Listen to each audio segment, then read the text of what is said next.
First of all, thank you so much for coming today. I really hope that we're able to convey to you what we're trying to do here and give you a better sense of what the self-assessment process within SEA Change is like, and just kind of starting to think about your institution as a holistic enterprise, trying to do something for change. So my name is Beth Rudy. I'm the Director of Operations for SEA Change. I am introducing you to a woman that needs absolutely no introduction, Shirley Malcom. She has been with AAAS for 40 years. She's been working on the same thing for 40 years, which is why we're all here today trying to figure out a way to actually make change happen. And she is the director of SEA Change. As her retirement, she's directing all of SEA Change. So. Okay, thank you. Thanks a lot.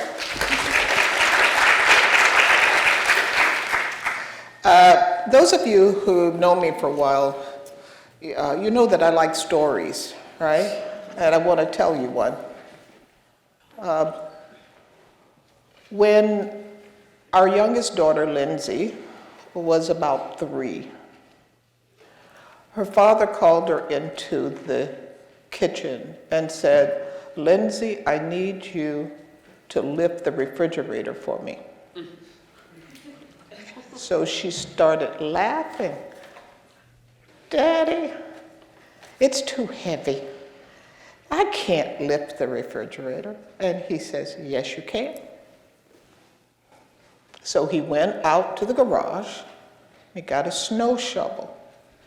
He basically put it under the front and he pushed down. And the refrigerator came up and he said, "Now you hold this." It was long enough, the arm was long enough that she didn't have to apply, that she could apply 3-year-old pressure and keep the refrigerator up.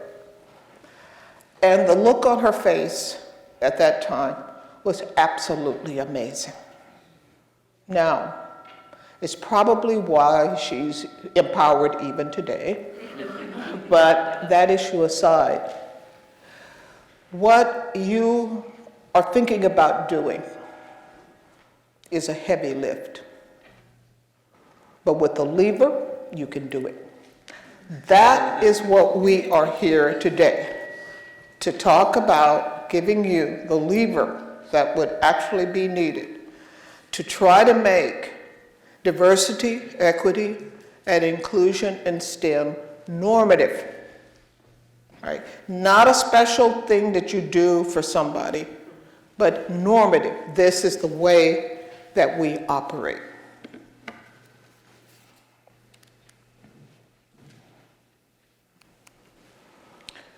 So the question is, what is the problem that we're trying to solve?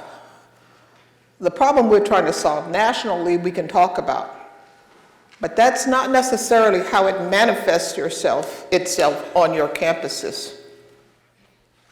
How you have to look at these issues is very local, because some things you have a problem with and some things you don't have a problem with. But the question is, you've got to understand what that problem is, and you're not going to know that unless you look. Now, there are a lot of places that don't want to look. Trust me, not knowing is more dangerous than knowing.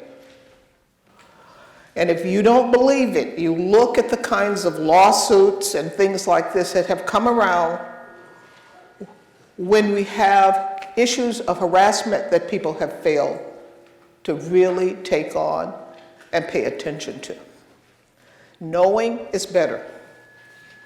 So how these things are being expressed, they did not pop up yesterday.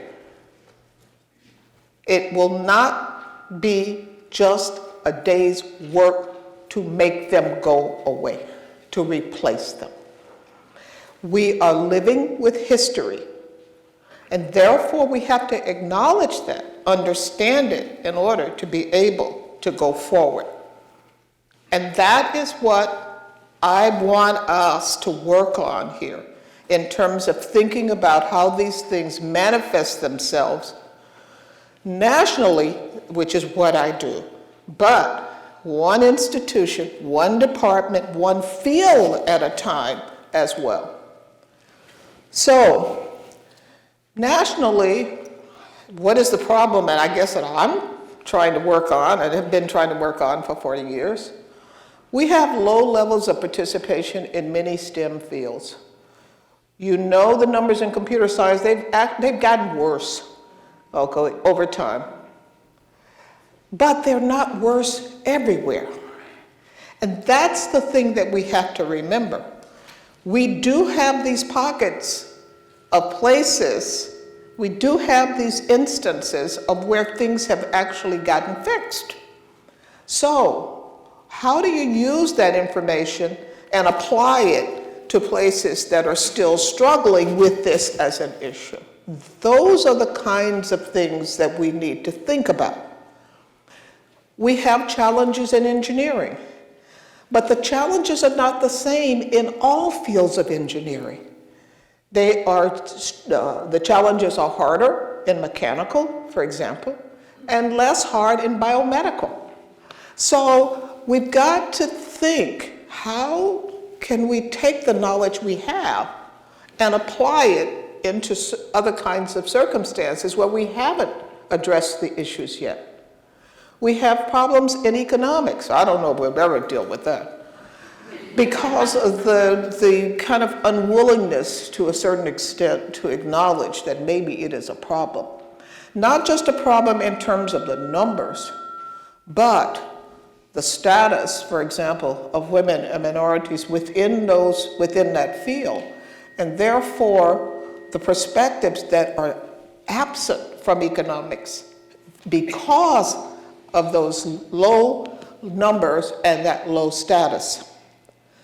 We have challenges in physics, but not necessarily all departments. So how do we take what we know from one place and move it over? Now, the place that should give us the greatest hope is in the biological, biomedical fields, because quite frankly, those numbers have increased greatly. They look nothing like it does today when I was an undergraduate or graduate student or even beginning faculty. It looks nothing like that. But, there's always a but, right? We're not necessarily seeing the level of representation on faculties, and especially at the high levels on faculty. All of a sudden, at the professor level, people just kind of become invisible. They disappear. So, we look at medical schools. Nearly a parity in terms of the docs we're turning out, but just go look at the faculty. I mean, these are the kinds of things that we have to begin to understand, where our challenges are actually embedded, and how we begin to move them. Little movement in terms of the leadership or the ability to shape policy, research, education, and practice agendas. Little movement. Now, the reason that I understand this is that I had an opportunity to serve in policy positions. I know how research agendas get set. And therefore, I know it matters who's at the table. And it matters a lot who's not at the table. Your issues are unlikely to get considered if you are not at the table. And that is a matter of deciding how we will allocate resources around the variety of problems and challenges that we face. So, and I think the thing that is just really, really bothersome to me is even today, the faculty, they don't look like the students. We have diversity in the students, we don't have diversity in the faculty. So, these are the kind of national issues that I'm looking at. There are historic barriers within degree granting institutions. Barriers that people don't even think of as barriers. We have taken for granted things for many years, things such as 6 years for deciding about tenure. Okay? We take these things for granted. What's so magical about 6? 7? 5? about to? I mean, what is it? These are things that we put in place, we keep in place, and we never, ever question. So, the question is that I'm losing my mic. The question is, how do we make sure that we are not held back by traditions that have not been explored, that have not been examined? At current, the problems, we have slow progress. Now, the fact that I have basically been working on these issues for 40 years, I think should tell you something. And some of them are as bad, and some of them are worse than others. Okay, so how do we move forward? Well, one of the things that we have done to move forward is to create interventions. And what the interventions have done is to try to undo what the other stuff was doing. All right, now, there's a problem with that, and we'll talk about that problem as we go forward. All for this entire time that we've been working on these issues, we've been looking for that lever, that way of actually moving things. And when I was visited by colleagues who were talking about Athena Swan, and began to dig more deeply into the issues of Athena Swan and how we might adapt it for our situation here in the United States, it became clear what could in fact be a lever for us to move these issues at scale, because interventions are not at scale. And so the question then becomes, how do we go forward? So, what is currently normative in STEM education? Because that's kind of where we all start. We still have weed out courses. I don't know if anybody, how many of you had people said, look to your left and look to your right? Raise your hands high. Okay, now the thing that is really sad about that is that the age structure on that goes all over the place.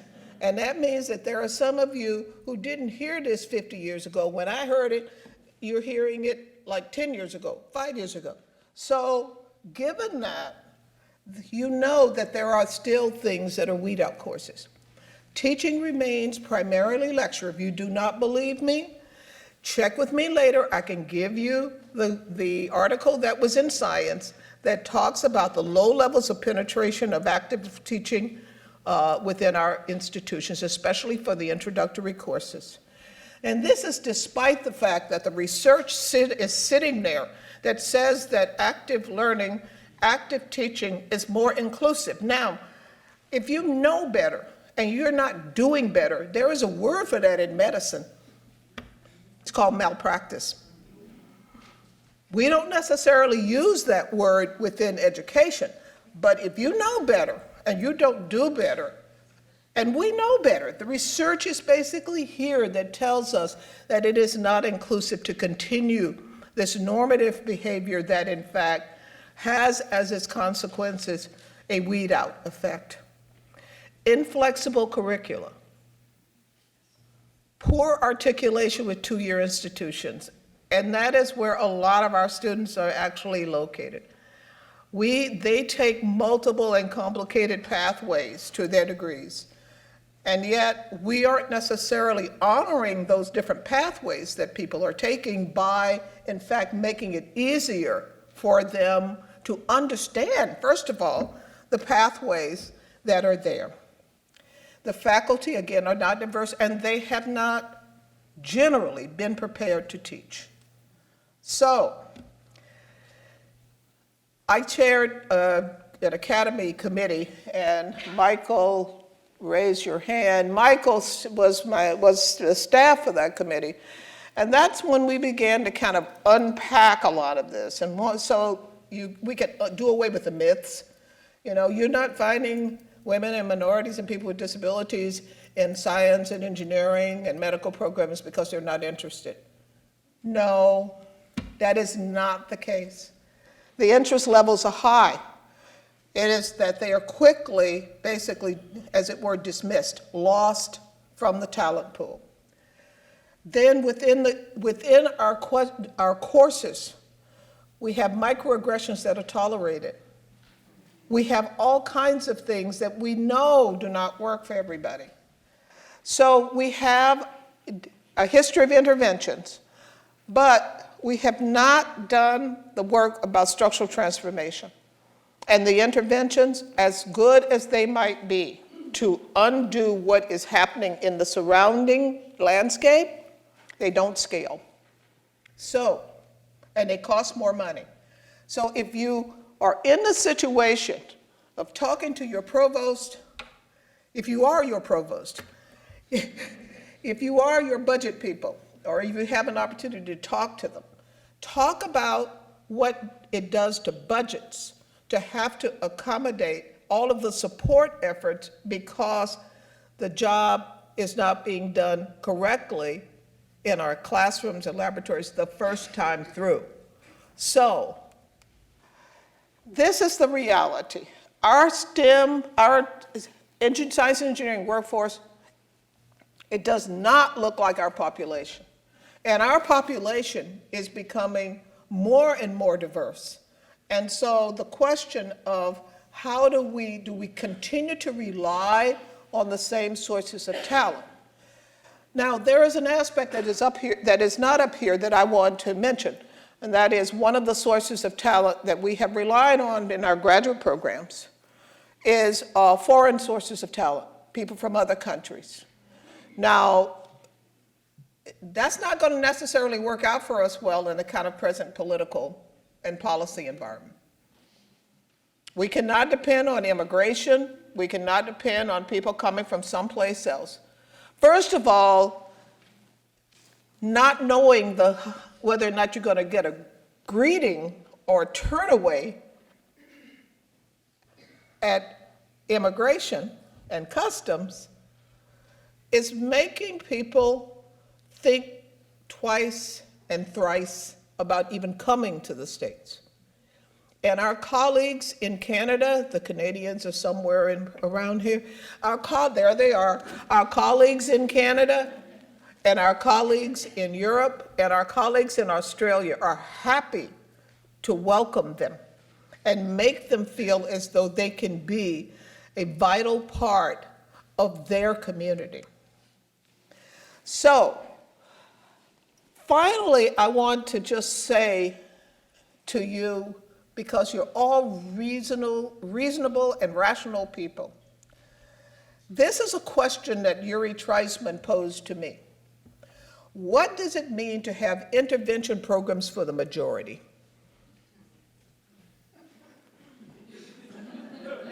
I'm waiting. 57% of the students in higher education are women. You add the males of color to this, and you are way into the kind of 2/3 range. So how do we justify interventions as the way forward?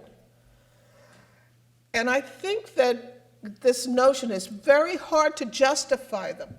This is the strongest rationale that you can put forward for a systemic approach.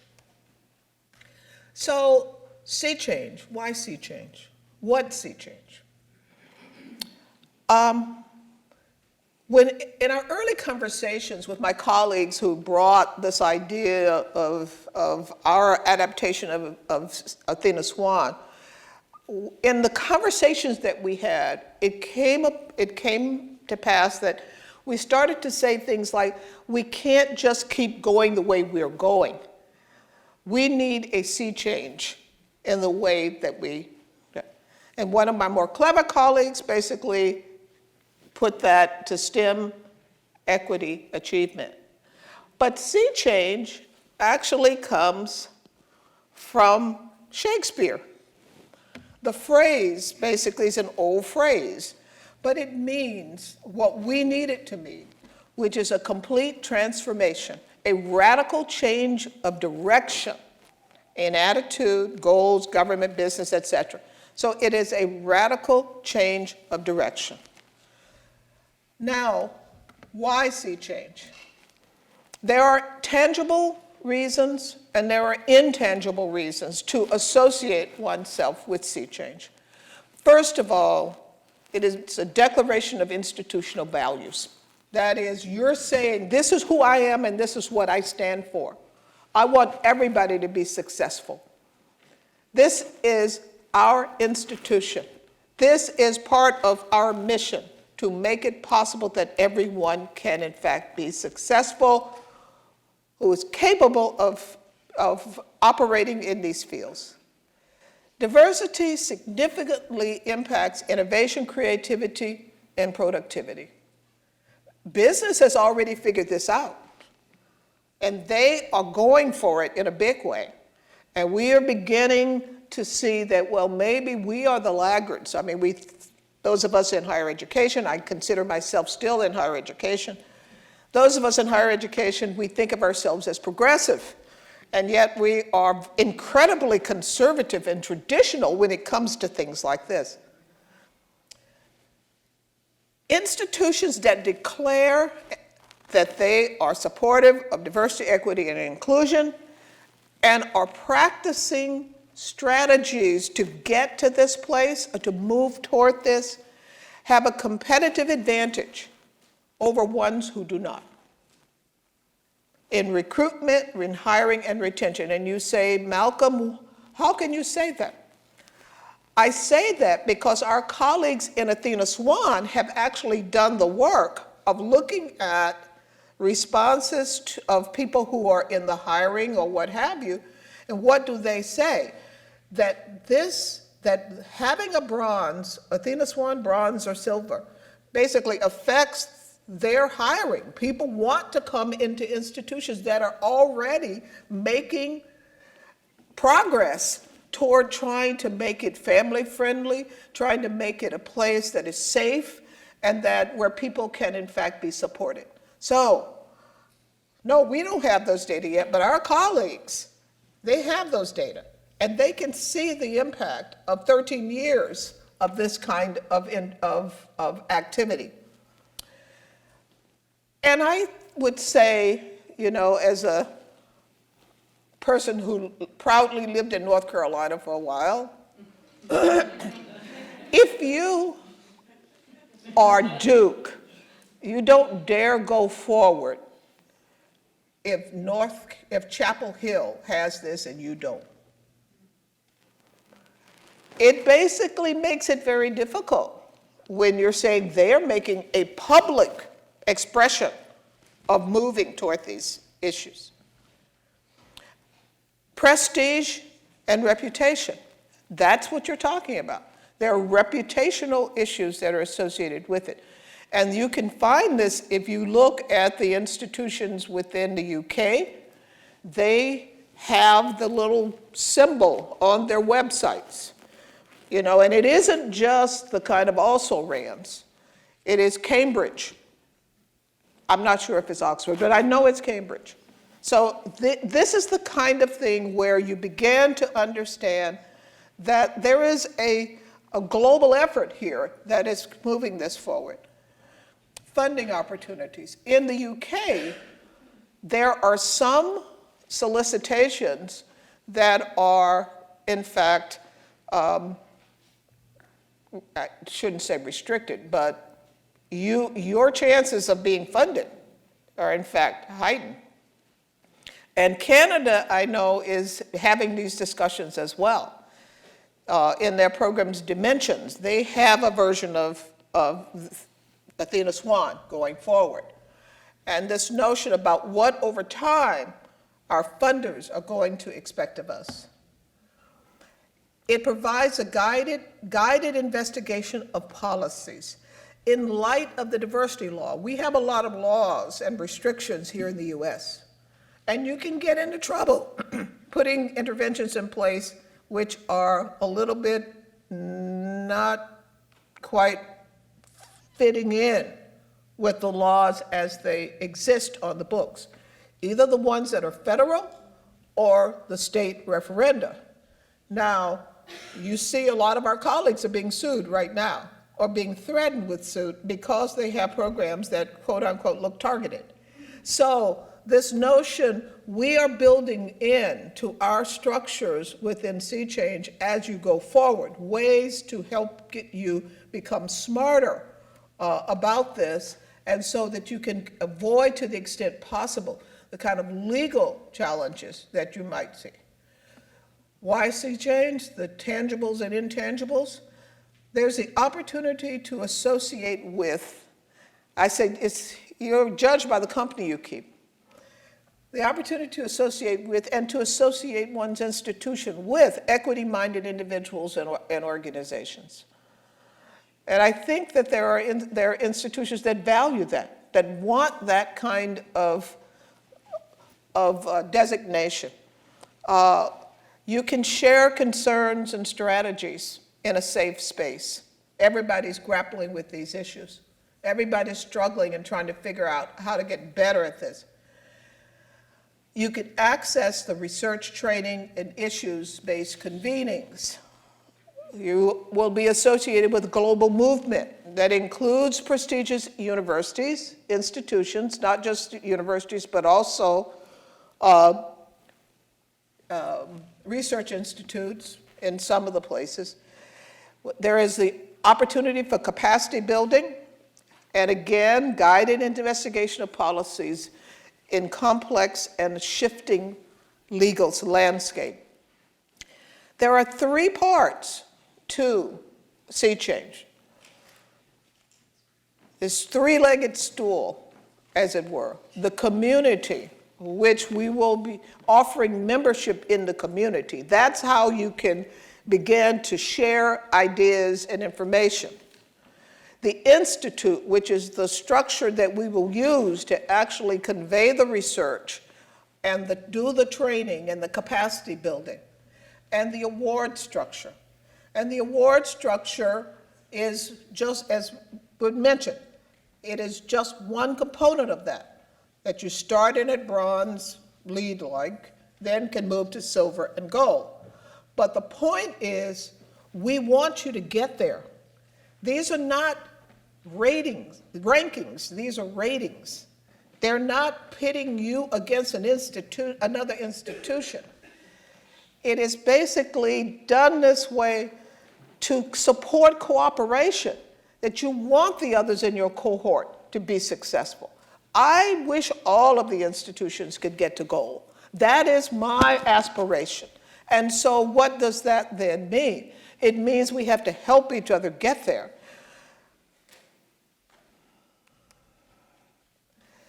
Now, it's a lot of institutions out there. There are a lot of two-year institutions. We're not starting with them. We're starting with the 4-year and above institutions. But we will, over time, incorporate these others. Private, public, nonprofit. There's a lot of institutions that are out there. There are special focus institutions. We have historically black colleges and universities, women's colleges, tribal colleges, Hispanic serving institutions. And within that, we also have medical schools. And we have, in fact, decided that we will bring on medicine right away. Now, why? It's not just that we were lobbied to do it. In fact, if you look at the Academy's report on harassment, the area that was most problematic in terms of harassment was medicine. So it's not, the numbers are not going to save us. We've got to be able to look at the structures of these places and why we continue to have these issues emerging so long after our awareness has actually developed about what it is that we need to do. The policy environment is not necessarily the best. That's really an advantage because Now that I have your attention, okay? Now that I have your attention. But it also is an advantage in coming together. You can't deal with this one institution at a time. You'll get picked off. But if you are 200, 300 institutions strong as a community, the likelihood is that you will be able together to manage the whole process of trying to become equity-minded and deal with issues of diversity, equity, and inclusion.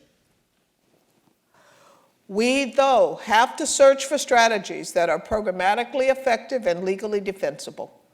We don't want to leave you hanging out there, because your council isn't going to want you to do anything. I know general counsels. You have to push back. And in our case, we're going to be offering some things through the Institute for councils to help you push back. Because, in fact, it is the nature of people in those positions to be risk averse. I say this as a trustee, okay? And I think that sometimes you've got to take calculated risks if you want to move forward. But you have to examine the policies, the processes, the procedures, and the practices. We see that Athena Swan is an adaptable model. We've seen it move around the world so far, and you will hear my colleagues talking more about this in terms of where it has gone. And in fact, that it is, in fact, being adapted to the realities of those places. My Canadian colleagues back here, will raise your hand again, can also attest to the fact that they are making it work for Canada, and they are adding the things that address the issues that they have in Canada, just as the Australians have, just as they have within Ireland, though there are probably fewer differences within Ireland than in the rest of the UK. So what we're trying to do here is build a positive voluntary incentive and recognition structure.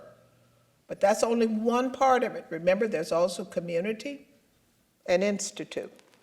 But the structure, going the whole way, is the way that we see structural change really getting a leg up. And in this particular case, outside of government.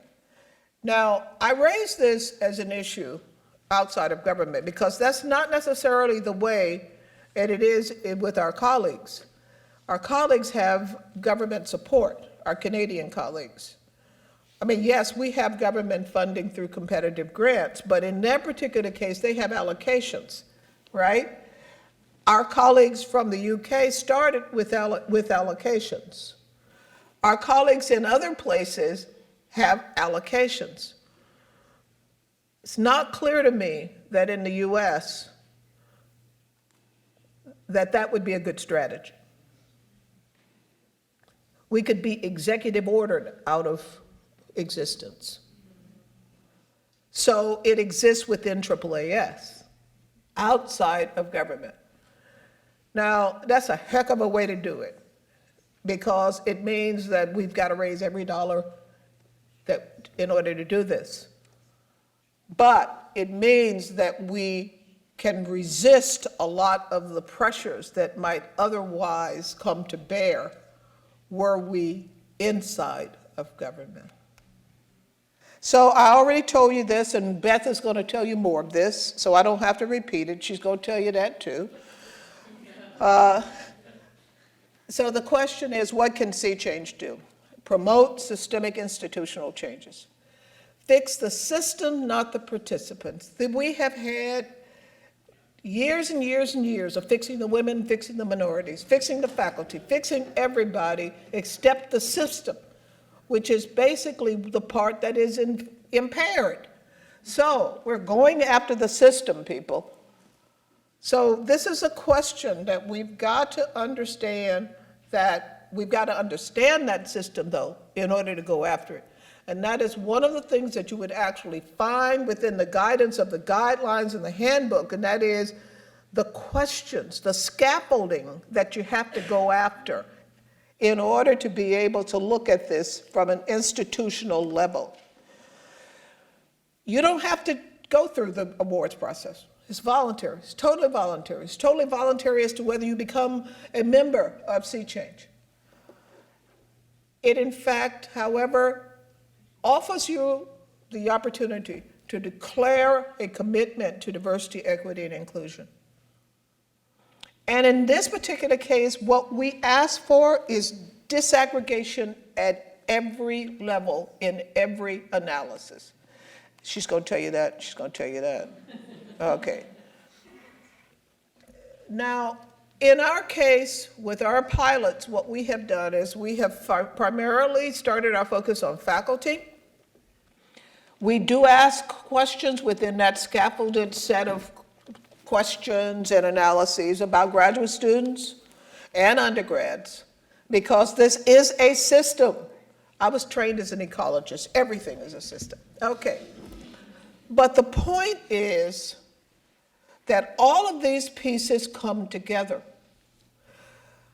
We want not just to look at what is happening quantitatively, counting heads, okay?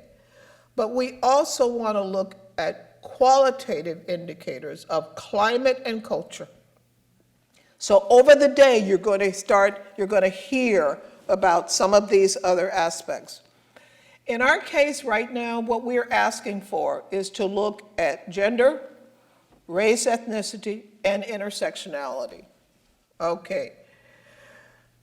The issue of women of color has special meaning to me, not just because I am one, but anytime you start collecting the data, guess who ends up on the bottom? And therefore, we have to be intentional about looking at these issues.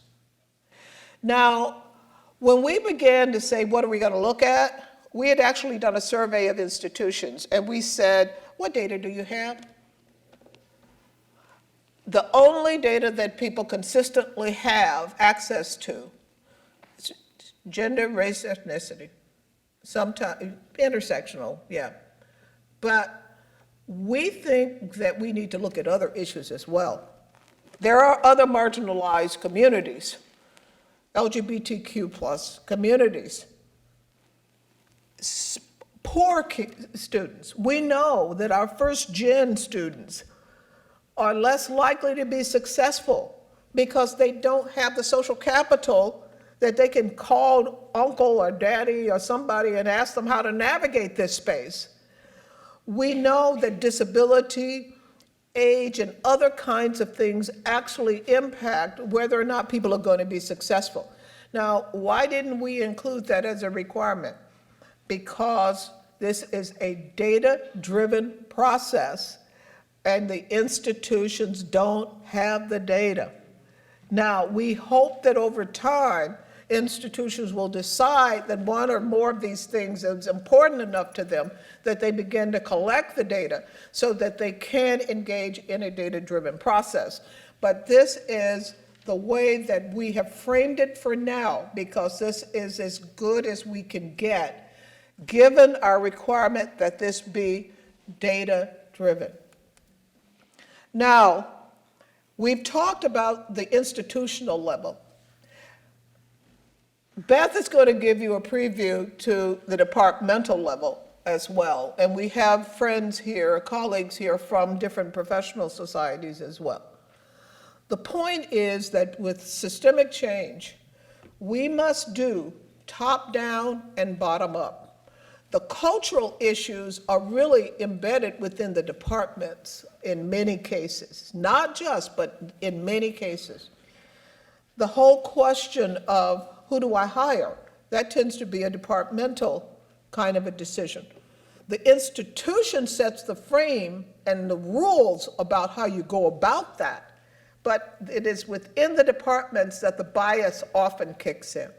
The departments also usually make decisions about graduate admissions, not undergraduate.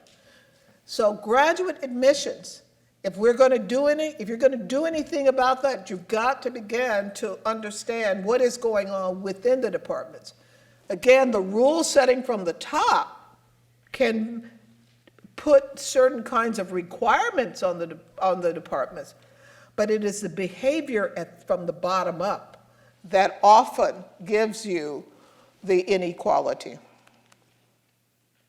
Now, as I said, the reason that I raised this question of intersectionality, we have been dealing with issues of women of color for way over 40 years now, and it has not gotten any better. And essentially, that is why we, as I said, we specifically called it out. Now, I've been cleaning my office. I really am trying to retire. But and packing up stuff, and I keep coming up with speeches I did in the 1980s, or reports or studies that I did in the 1990s, or what have you. And in every single one of them, I have this mantra of systemic change, systemic change, systemic change. And as I said, we didn't have the machinery to actually make that happen until we began to look at the Athena Swan model and how we might adapt it for the US. But in fact, this came from a report entitled Investing in Human Potential, Science and Engineering at the Crossroads. And this was done in the 80s. Okay, that's why I'm telling you, we got to stop this, people. We can do better than this. And this notion that what we have done is we have relied on isolated projects and the commitment of the affected individuals. How many of you are out there basically having your own little mentoring programs? How many of you are having your own outreach programs because you don't see any other way to do the things that you feel compelled to do? And yet these are systems problems. The institution should be helping in this. They should be leading, and they should be giving you credit. And that's the other thing, looking at issues of promotion and tenure. What are those practices like? And what do you get credit for or not? And she's going to give you this too. Okay.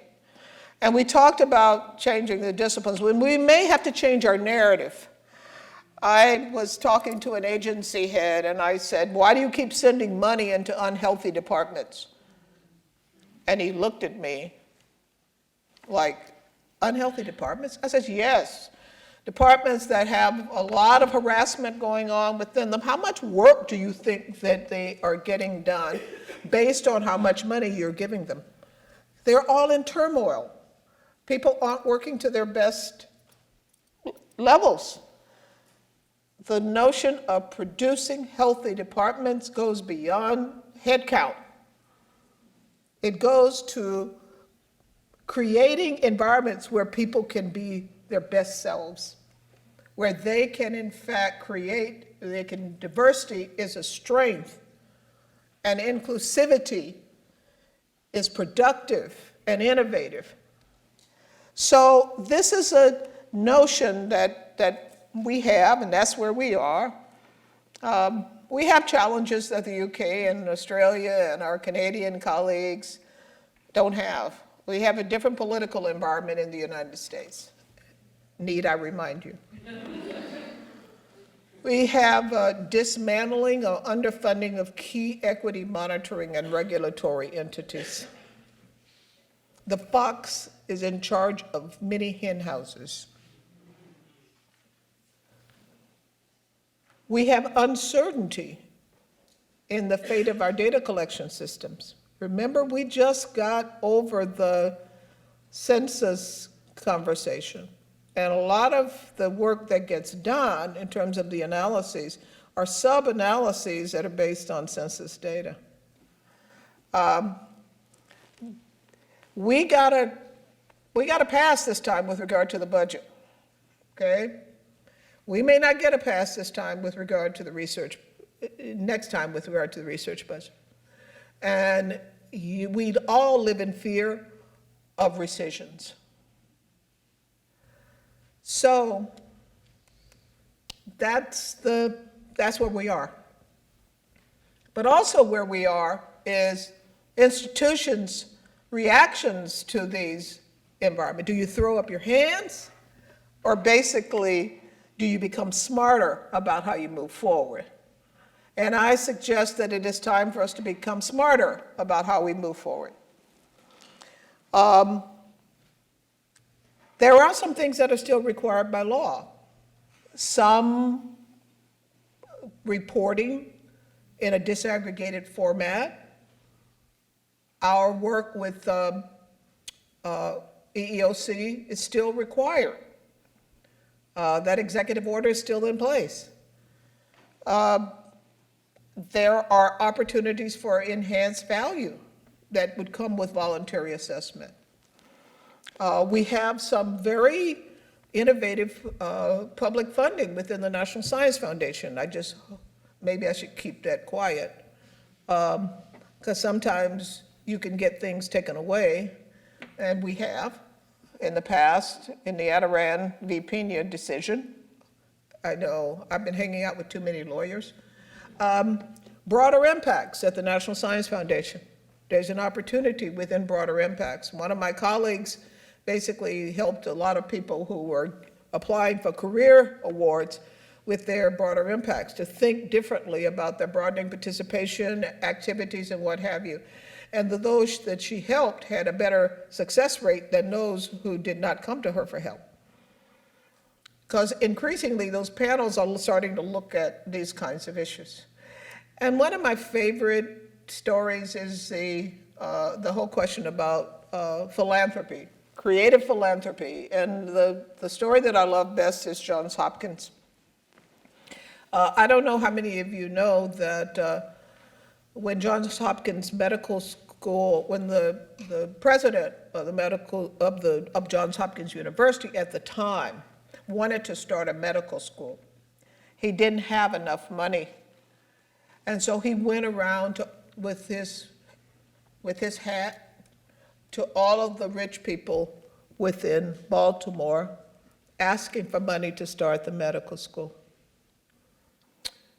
And it ended up that there were a group of heiresses who had outlived their daddies and therefore had their daddies the money that their fathers had made.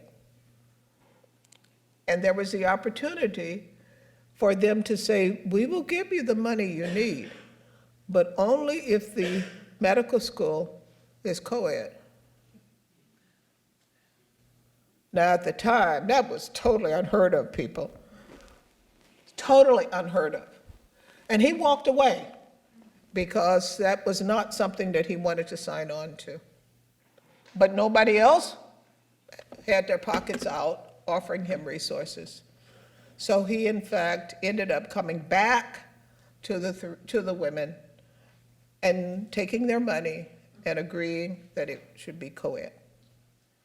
Now, it was not, the trip was not an easy one, because there are all different kinds of ways of putting barriers in place, even if you can declare that it's co-ed. But once you have the name, you cannot turn someone away who is qualified, otherwise qualified, who is female. Okay? Creative philanthropy. I want us to get to the point where the philanthropic community begins to ask institutions, how are you doing around issues of diversity, equity, and inclusion? I doubt I'm going to ever get to the point where we can be like Canada or like the UK, but if you only had some of the private philanthropy, if you could get Gates or HHMI or other, or Robert Wood Johnson, any other private philanthropy beginning to look at how well somebody is doing around this, I think that could be another lever. And the point is that those who have that kind of designation at that point have a march on those who do not. You've thought about it, you've considered it, you know what your issues are. Again, in the shifting narrative, we've got to start talking about the relationship between quality and diversity. We have enough stuff out there now that you can throw it on, it has throw weight now on people's desks. that speak to this. Business, and the business member, the people from your trustees or regions who are from business, they already get this. When I testified on the Hill before the Science Committee, there were business people from the Republican side who says, we get this. This we understand. This has a dollars and cents aspect to it. The relationship between diversity and innovation. A lot of my inventor friends basically talk about the rich environment and what that rich and diverse environment actually gives them in terms of being able to come up with solutions to the problems we face. The challenges of supporting work within dysfunctional departments and institutions. We've seen a lot of institutions now where presidents have left, have had to leave, where department chairs, where faculty, tenured faculty member, all of these things have had to leave. And we know that this is disruptive, and the return on investment is diminished under those kinds of circumstances.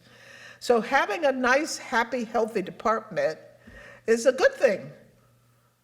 It is a productive place to be. It's a place where people want to work. And that's the question of attracting the best candidates to healthy programs.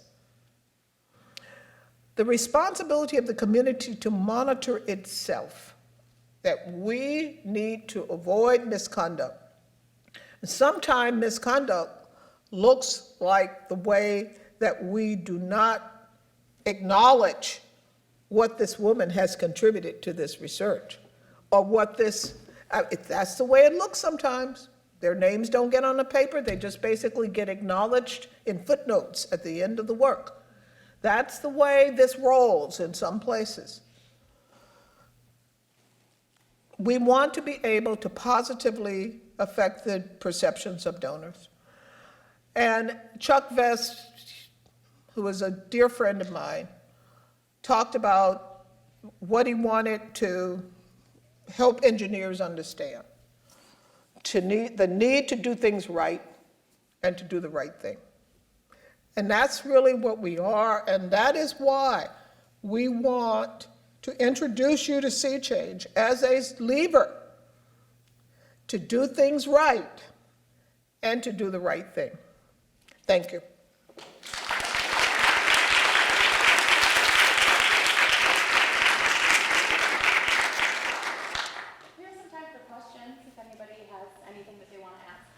If you're asking a question, ask her. I'm kidding. Just come to the mic, please. I don't hear well. I don't see well. I don't walk well. Thank you. This is just so wonderful. I worked for the advanced program, and going for the institution and changing the culture is right, spot on. I had a question for clarification only, and that was, departments cannot apply for these SEA Change unless the institution has already gotten No. Oh, okay. Okay, actually, yes, you go. Hi, it's me. Because we are working with disciplinary society coalitions on developing and administering the departmental awards, we've spoken a great deal with our colleagues, and we decided that it is okay to go for a bronze as a department if your institution is not a member. But part of that, talking about levers, or as I always say, levers, I don't know what's right, you need that push from the bottom up as well as top down. So if your department's ready to go and you're already doing good stuff, if you're getting a bronze and then you can't get any further as a department, you can start going to your administrators and saying, hey, this doesn't look great for us. You're keeping us from moving. Right. So that's a little bit of a modification from what our international colleagues are doing, but it's a slight modification so that we can still put the pressure on while also accommodating the departments that are already doing the work.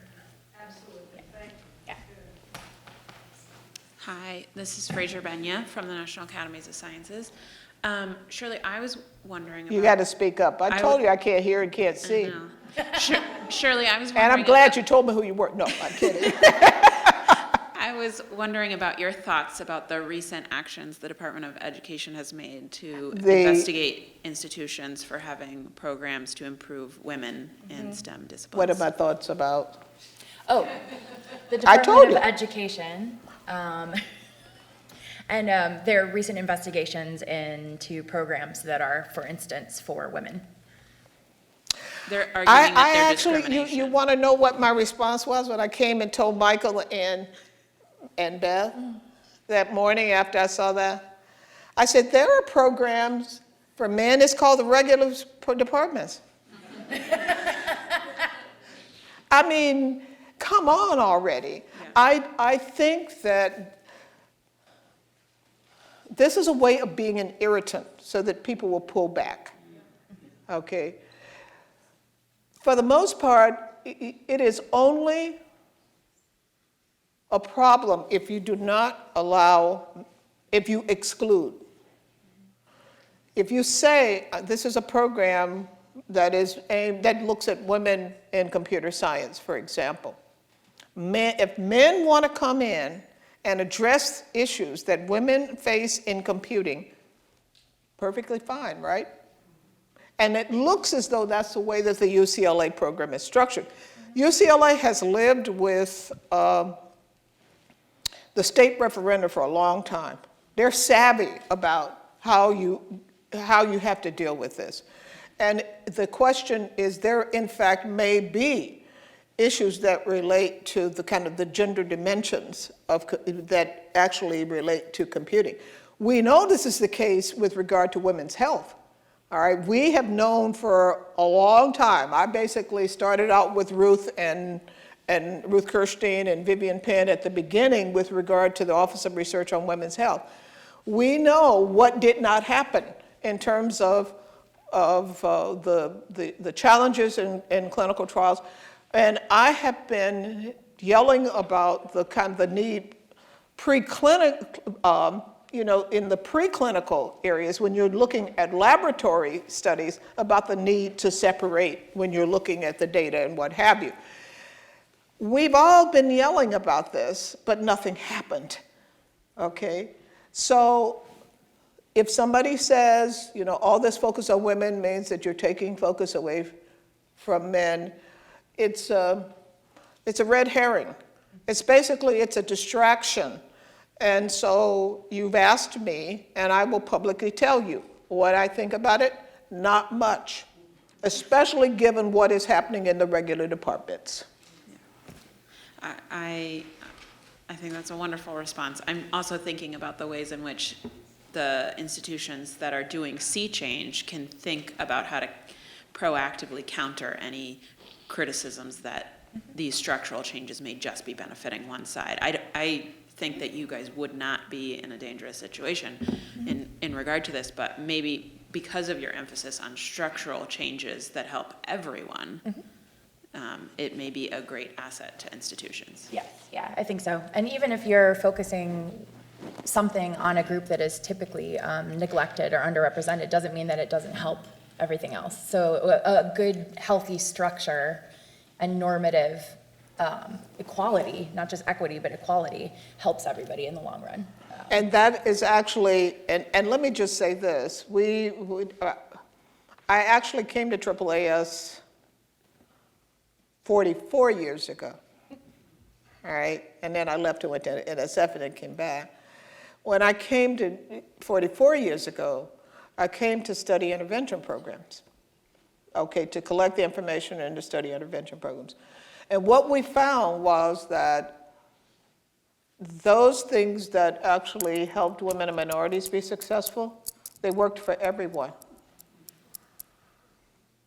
Now, that's a really interesting finding. Active learning, guess what? It may close the gap for some groups, but it works better for everybody. So it is inclusive. And that's what you're trying to get to. You're not trying to create things that only work for one group. We have that now. All right, we have time. Quick question? I'm not sure if it's quick. Okay. So I'm going to throw it out there, though, let's because just I'm do it, really yeah. interested in what everybody does with this problem. I do appreciate you mentioning foreign-born scientists and engineers. They are a critical part of our infrastructure, and they are a critical part of our faculties, especially in STEM. And they are themselves a source of diversity and excellence. And so I always feel like I might be a MAGA person when I say that one of the things that has happened, though, in the institutions and with our data is the conflation of international faculty of color with members of domestic No. underrepresented racial and I get ethnic it. minorities. Yep. And just, I'm sorry, I'm Monica Gahn, I'm at Arizona State, and I do a lot of research on this. And so, for example, in a recent national study that we did, 80% of the Asian faculty were foreign-born, 50% of the Hispanic faculty were foreign-born, and 30% of the Black faculty Yeah. were foreign-born. And they're getting lumped together like it's the same thing, and I think that's really problematic. First of all, the situation is much worse than we think it is because Yes. we're using these Yes. folks to make the numbers look, the Yes. dismal numbers look better. But also, just from the point of view of what diversity and inclusion means, to be thinking that, for example, an African person is bringing the same kinds of diversity, Right. say, as somebody who is an African-American person, it's a big assumption, and I think that a lot of times when we're talking to our administrators, it's like, well, look, we've got all of these Asians, and we've got all Yep. of these Hispanics, and we've got all of these, Black faculty, but they're foreign-born. Yes, so we can talk about that. And thank you for giving us something to talk about during lunch, I working agree. lunch. I agree. In this particular case, this may be a data adjustment that we need to No, make. we already do it. Oh, that's right. Yeah, we But already it- asked everybody to look at that. But can I just say, Yes, I wish now I didn't introduce myself. yes, There's some weird ways about the way the institutions are defining what foreign-born is. yes, which is why we're defining it for them. Yes. Oh, yeah, we forgot to tell you that, but that was her Yeah. role. Okay, Yeah. but one of the things that I would say is that you're right, we need to look at all this. And we need to look at all this for a lot of reasons. There are, in fact, faculty who have come from other places who have become champions of the U.S. students who are Hispanic or who are from the U.S. or what have you. And we appreciate this. But there are some cases where people are incredibly elitist, do not want to be associated with addressing the needs. I'm being very candid with you, okay? They do not want to be associated with addressing the needs of U.S. students who may come in. They will be clear to tell you from the beginning they are not American Hispanic, that they are Brazilian or Chilean or whatever it is that they happen to be.